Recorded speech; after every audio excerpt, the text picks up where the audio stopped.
Bien, j'espère que maintenant tout est rentré dans l'ordre du côté de Moussa Papa Abdoulaye Aidara, sinon il s'est véritablement agité ce matin. Je crois que maintenant il a raconté les bons génies de l'informatique, accompagné en tout cas aux anges d'Abdoulaye Andan. Le tout fera le journal dans un instant. C'est parti. Le sport, les infos, la musique, l'actualité, le tout amusé et servi à chaud pour vous sur Radio Clédou.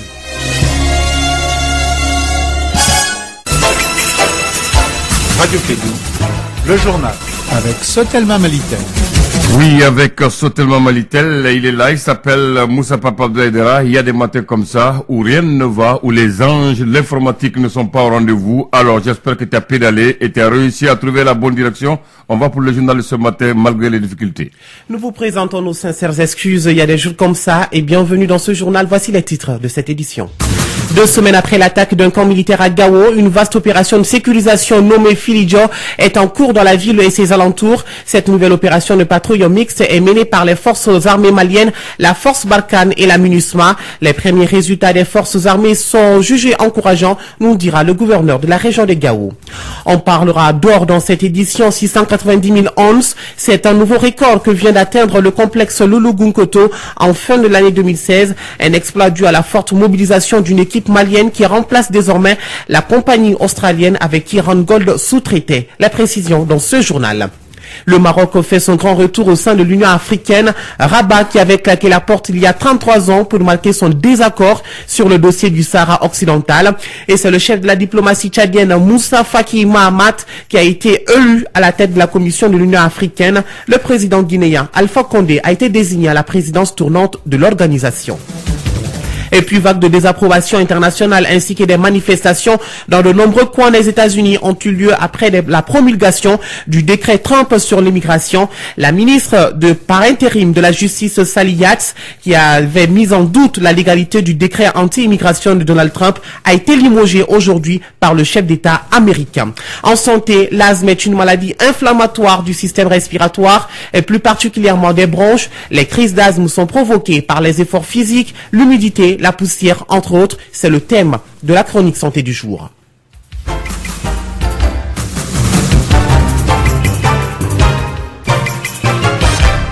Tout d'abord, le secteur éducatif à Gao et Tombouctou dans la tourmente. Ces élèves refusent de faire les évaluations parce que leurs enseignants sont en grève, mais les responsables des différentes écoles ont choisi d'autres enseignants afin que les évaluations du premier trimestre puissent se tenir. Cette décision est décriée par le collectif des enseignants des régions nord du Mali.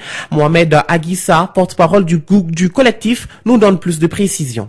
Au niveau de Tombouctou, ils ont fait composer les enfants sur des anciens sujets, n'est-ce pas, tirés dans des archives, sans se soucier de l'état même d'avancement dans des programmes de cette année par rapport au sujet de l'année dernière. Donc, c'est pour dénoncer, n'est-ce pas, cette façon de faire, la mascarade qui est en train d'être faite, parce que les premières victimes de cette situation-là, ce sont les enfants. Alors, vous voulez dire qu'ils ont organisé les évaluations malgré votre refus? Effectivement, c'est de cela qu'il s'agit. Ils se sont entêtés, les deux académies de Tombouctou et de Gao se sont entêtés, n'est-ce pas, à organiser l'évaluation sans l'implication des professeurs. Au niveau de Gao et de Gundam, quand je dis Gao, c'est toute la région de Gao. Au niveau de la région de Tombouctou, c'est Gundam. Donc les enfants eux-mêmes ont dit qu'ils ne sont pas rassurés par une évaluation, n'est-ce pas, qui n'implique pas leurs professeurs. Ils ne sont pas rassurés, n'est-ce pas, par la présence des surveillants, n'est-ce pas, qu'ils ne connaissent pas. Et ils ne sont pas rassurés aussi par les potentiels correcteurs dont ils ignorent carrément l'identité. Donc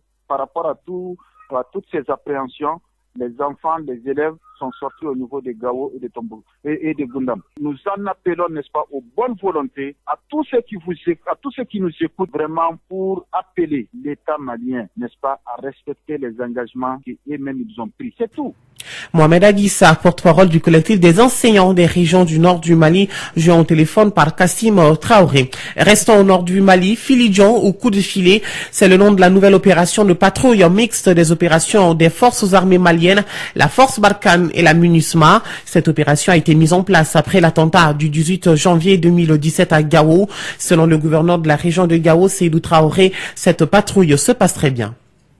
Quelques jours seulement après son démarrage, des résultats sont à l'actif de l'opération. Seydou Traoré, gouverneur de la région de Gao. C'est une activité de riposte par rapport à l'attentat. Nous avons dit désormais il faut reprendre l'initiative. Il faut boucler en termes militaires la ville de Gao et ses environnants. Les résultats sont très positifs. Voilà, toutes nos excuses pour cette petite erreur d'aiguillage. Les femmes du Mali ne sont pas restées en marge de l'attentat meurtrier de Gao. Elles ont organisé une grande manifestation au Monument de la Paix, occasion d'apporter leur soutien aux femmes et aux autorités maliennes. Les femmes comptent aller à Gao pour voir les blessés et les parents des victimes. Voici quelques réactions.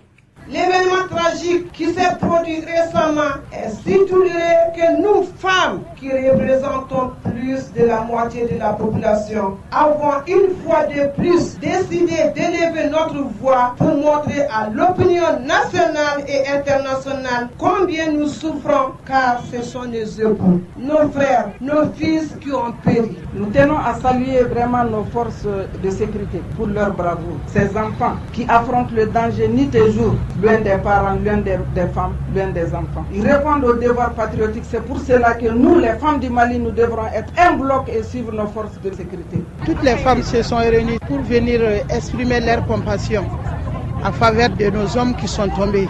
Et ensuite, soutenir les malades de l'événement de Gao et soutenir le président de la République pour les actions qu'il est en train de mener en faveur de la paix. Le département s'associe à toutes les femmes du monde en général et du Mali en particulier dans leur lutte quotidienne contre toutes les violences de toutes sortes. Présente leurs condoléances les plus attristées aux familles des victimes. Souhaite prompt rétablissement aux blessés. Condamne fermement cette barbarie qui ne saurait s'accommoder à aucune règle de la pratique de l'islam. Voilà, quelques femmes qui s'exprimaient donc au micro de Kassim Traoré. Actualité sur un autre plan, le complexe Loulougounkoto a atteint un nouveau record de production d'or en 2017. L'information a été rendue publique lors du conseil d'administration de la société Randgold Resources tenue à Loulou.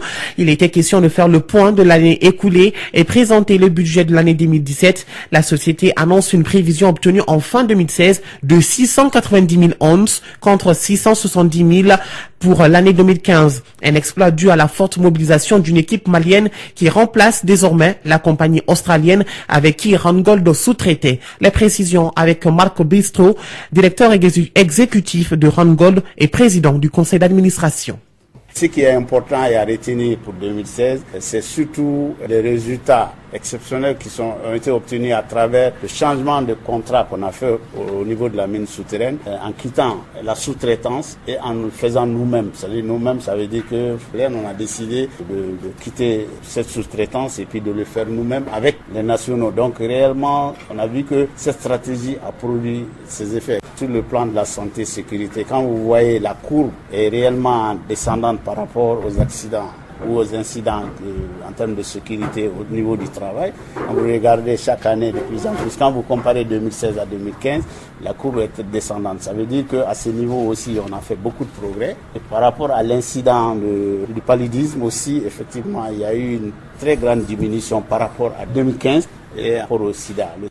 Marco Bristow, directeur exécutif de Randgold Resources et président du conseil d'administration. Allez, on parle de santé à présent. 14,9% de la population malienne serait atteinte de l'asthme, selon une étude menée par le service pneumologie du Point G. L'asthme est une maladie chronique et héréditaire. Les crises d'asthme sont provoquées par les efforts physiques, l'humidité, la poussière, la fumée de cigarette, entre autres. On en parle dans la chronique santé du jour. L'asthme est une maladie non seulement du thorax, du poumon et des bronches, mais aussi chronique et héréditaire. Lors des crises d'asthme, les malades ont des difficultés respiratoires. Professeur Yacouba Toloba, chef de service pneumologie du CHU du Point G. C'est une maladie chronique qui se caractérise par des gènes respiratoires. Le malade dira qu'il est essoufflé. Il a manque d'air. Et cet essoufflement peut entraîner des toux et des expectorations. C'est une maladie chronique héréditaire, dans le sens que si une personne a l'un des parents qui n'est pas asthmatique, il a les risques quand même d'être asthmatique dans 10% des cas comme vous et moi. Mais si l'un des parents est asthmatique, le risque est à 30. Si les deux parents sont asthmatiques, ça veut dire qu'un enfant sur deux peut être asthmatique, d'où le caractère héréditaire de l'asthme. Quelques signes nous guident à aller vers un diagnostic clinique, à savoir une toux associée à une gêne respiratoire. Professeur Toloba. D'abord, l'asthme, c'est comme un coup de tonnerre dans un ciel serein. L'asthme, ça se manifeste cliniquement par des quintes de toux. Ensuite, brusquement, le malade a soif d'air et il est assis, il cherche l'air et c'est une gêne respiratoire qu'on appelle dyspnée sifflante. Vous attendez des sifflements. Le malade n'a pas du tout la douleur. Vous le demandez, il n'a pas mal à la poitrine, mais il a une gêne respiratoire, il tousse et il crache. Donc voilà les signes respiratoires de l'asthme. Ça doit interpeller les uns et les autres devant une crise d'asthme. Et puis cette crise peut disparaître d'une minute à l'autre, soit sous traitement, soit spontanément. Donc d'où le caractère réversible sans ou avec traitement.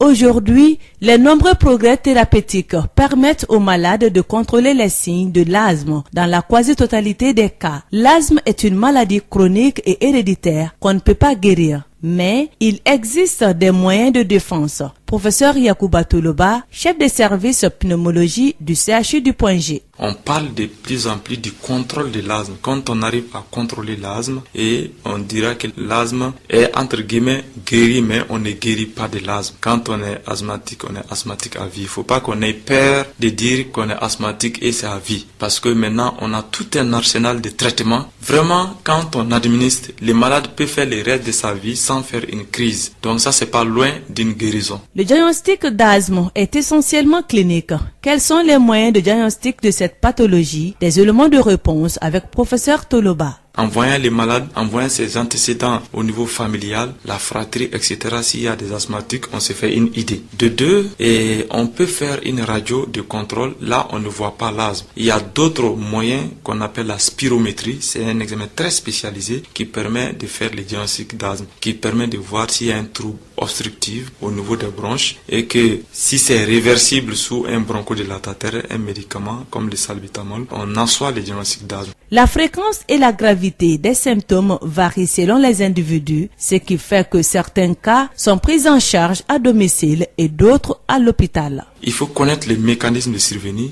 et la physiopathologie. Ces mécanismes, il s'agit d'une bronchoconstriction, c'est-à-dire les tuyauteries du poumon sont réduites et ces tuyauteries sont inflammées. Donc il faut donner des médicaments qui puissent élargir ces tuyaux, ces bronches qu'on appelle des bronchodilatateurs, et il faut donner des médicaments qui vont diminuer l'inflammation, dont les anti-inflammatoires. C'est deux familles moléculaires qui permettent de traiter l'asthme. Bronchodilatateurs, anti-inflammatoires. Les crises d'asthme peuvent être déclenchées par différents facteurs comme un effort, l'humidité, les poussières, la fumée des cigarettes, etc. Professeur Yacouba Toloba, chef de service pneumologie du CHU du Point G. On a eu cette chance quand même pour faire une étude il y a quand même 10 ans qu'on appelle étude ISAC. À l'échelle nationale, on estime que l'âge représente 14,09% de la population générale du Mali. Au niveau de notre service, effectivement, ça va de 18 à 20% parce que c'est un service spécialisé. C'est le seul service à l'échelle nationale, donc nous avons plus d'asthmatiques qui viennent en crise ou bien qui sont suivis dans les services. Voilà, la chronique santé, une réalisation de Fanta à Diakiti. Un mot d'actualité internationale, quand même, le chef de la diplomatie tchadienne, Moussa Faki Mahamat, 56 ans, vient d'être élu à la tête de la commission de l'Union africaine, dont le 28e sommet s'est ouvert donc hier à Addis Abeba. Le Maroc fait donc son retour au sein de l'organisation panafricaine à Rabat, qui avait quitté l'UA en 1984 pour marquer son désaccord sur le dossier du Sahara occidental. Le président guinéen Alpha Condé a été désigné à la présidence tournante